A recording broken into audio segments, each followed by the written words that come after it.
There is a kind of wealth that cannot be measured by income alone. It reveals itself when markets fall, when prices rise, when work becomes uncertain, and when everyone around you begins to panic. Some people appear wealthy in calm times, yet collapse the moment conditions change. Others live quietly, spend carefully, invest patiently, and remain composed even when the economy becomes unstable. The difference is not simply how much money they possess. It is how much disorder their financial life can withstand. In old Japan, merchants understood this distinction with unusual clarity. They knew prosperity could disappear through fire, failed harvests, political changes, illness, or a single reckless decision. Wealth was never treated as permanent. It had to be defended through discipline, restraint, and clear judgment. To become financially unshakable did not mean becoming immune to hardship. It meant becoming difficult to destroy. During the Edo period, Japan experienced long stretches of internal stability, but economic life remained uncertain. Merchant families operated in crowded cities such as Osaka, Kyoto, and Edo. They traded rice, cloth, oil, medicine, tools, and household goods. Their businesses depended on reputation, accurate records, reliable relationships, and the ability to survive periods of weak demand. Merchants occupied a complicated place in society. They could accumulate considerable wealth, yet their social status remained below that of samurai and farmers within the official hierarchy. This created a strange financial culture. A merchant might control valuable warehouses and extensive trade networks while living with deliberate modesty. Public display could attract resentment, regulation, or unwanted attention. Excessive luxury could also weaken the family business. So the strongest merchant houses learned to separate wealth from appearance. They understood that money used to impress others was no longer available to protect the household.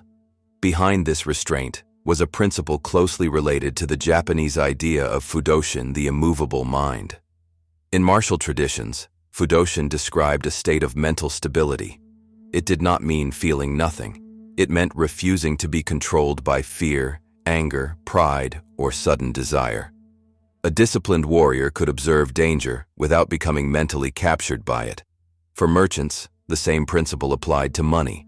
Prices changed, customers disappeared, competitors emerged, social pressures grew, yet important financial decisions could not be surrendered to emotion. The merchant who panicked might sell too cheaply. The merchant driven by pride might borrow to maintain appearances. The merchant ruled by greed might expand faster than the business could support. The merchant controlled by comfort might consume the capital meant for future hardship. Financial stability began with emotional stability. This is why detailed ledgers were so important. Records were not merely tools for counting coins. They protected the household from self-deception. Memory is emotional. Numbers are less forgiving. A person may feel that spending is under control, while small purchases quietly drain the month's income. A business owner may feel successful because sales are rising, even while debts and costs are rising faster. An investor may believe a decision is rational when it is actually driven by fear of missing out. The ledger interrupts the story the mind wants to tell. It replaces vague confidence with evidence. This ancient habit remains powerful because modern financial mistakes are often psychological before they become mathematical. Behavioral economics shows that people do not make decisions like perfectly rational machines. We respond to social comparison, immediate rewards, fear of loss, and the opinions of the crowd. We value money differently depending on how it arrives. A regular salary may be spent carefully, while a bonus is treated as if it has less value. A falling investment may be held for too long because admitting a mistake feels painful.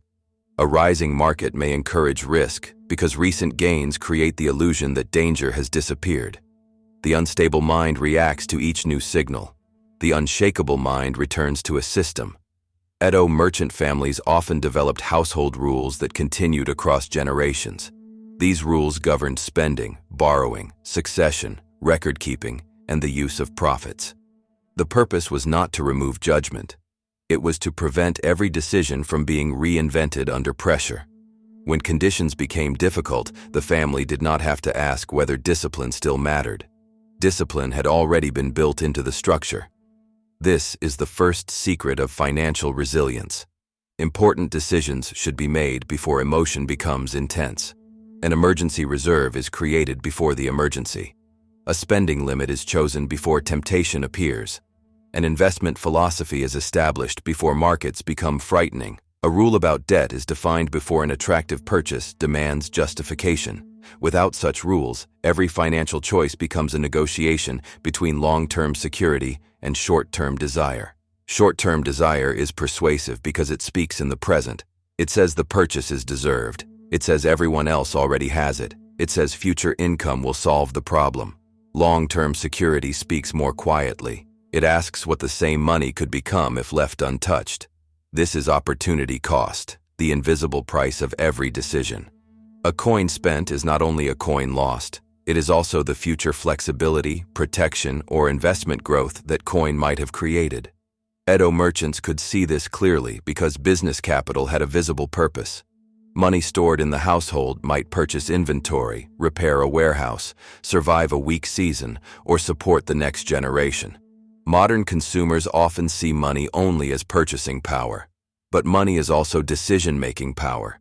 Savings allow a person to leave a harmful situation, withstand job loss, reject bad debt, or wait for a better opportunity. Investments held over long periods can gradually reduce dependence on immediate labor. The deeper purpose of wealth is not constant consumption. It is expanded choice. Yet many modern financial systems are built around reducing choice in the future to increase comfort in the present. Monthly payments make expensive purchases appear smaller. Lifestyle inflation transforms every raise into a new obligation. Advertising turns ordinary discomfort into a problem that must be solved through buying. Consumer psychology rarely tells us to become secure. It tells us to become dissatisfied. The message is subtle but constant. Your home is not impressive enough, your device is outdated, your clothes are no longer desirable, and your life should look more successful than it currently does. The result is financial fragility hidden beneath a polished surface. A high income can support this illusion for years. But when income weakens, the structure is exposed. The ancient merchant would have recognized the danger immediately. A household with large obligations and little reserve is not prosperous. It is dependent on perfect conditions. To become financially unshakable, one must reduce the number of things that must go right. This does not require extreme deprivation. It requires intentional design. The first practical lesson is to create distance between income and lifestyle. When earnings rise, expenses do not need to rise at the same speed. The space between them becomes the foundation of resilience. The second lesson is to protect liquidity. Money reserved for emergencies may appear inactive, but its purpose is not maximum growth. Its purpose is to prevent desperate decisions. Without reserves, people may sell long-term investments at the worst moment, borrow under unfavorable terms, or accept choices they would otherwise reject. The third lesson is to invest with a long horizon. Compound wealth is powerful precisely because it appears unimpressive in the beginning. Early progress is slow. The results become meaningful only when time is allowed to participate. This requires patience during periods when nothing exciting seems to be happening. The fourth lesson is to control exposure to financial noise. Constant headlines, predictions, and market commentary can create the feeling that action is always necessary. But activity and progress are not the same. Sometimes the most disciplined decision is to continue following a sound plan while others react to temporary events. The fifth lesson is to preserve reputation and relationships. Edo merchants understood that trust was a form of capital. A reliable name could open doors that money alone could not. Modern wealth also depends on invisible assets: credibility, useful skills, emotional stability, professional relationships, and the ability to make decisions under pressure. These assets rarely appear on a bank statement, yet they often determine whether a person recovers from hardship. Financial resilience is therefore larger than saving and investing. It is the construction of a life that can absorb uncertainty. The common mistake is to chase strength through accumulation alone. More income, more property, more possessions, more visible success. But strength without flexibility can become fragility. A large house with overwhelming payments may provide less security than a modest home owned comfortably. A high-paying career with no savings may create more dependence than an ordinary income supported by low expenses and valuable skills. The goal is not to look powerful. The goal is to remain capable when circumstances change. This was the quiet wisdom of the strongest merchant families. They preserved capital, controlled desire, recorded reality, prepared for difficulty, and thought beyond one lifetime. Their wealth was not protected by certainty. It was protected by structure. To become financially unshakable is not to predict every crisis. Prediction is fragile because the future rarely arrives exactly as expected. The stronger approach is preparation. Spend in a way that leaves room. Save in a way that creates time. Invest in a way that respects uncertainty. Live in a way that does not require constant proof of success. And make decisions your future self will not be forced to repair. The immovable mind is not a mind that refuses to change. It is a mind that knows what must not be surrendered. In money, that may be patience, discipline, margin, or the ability to think beyond the emotion of the present moment. Markets will move, prices will change, fortunes will rise and fall. But the person who has built a calm system does not need perfect conditions to continue.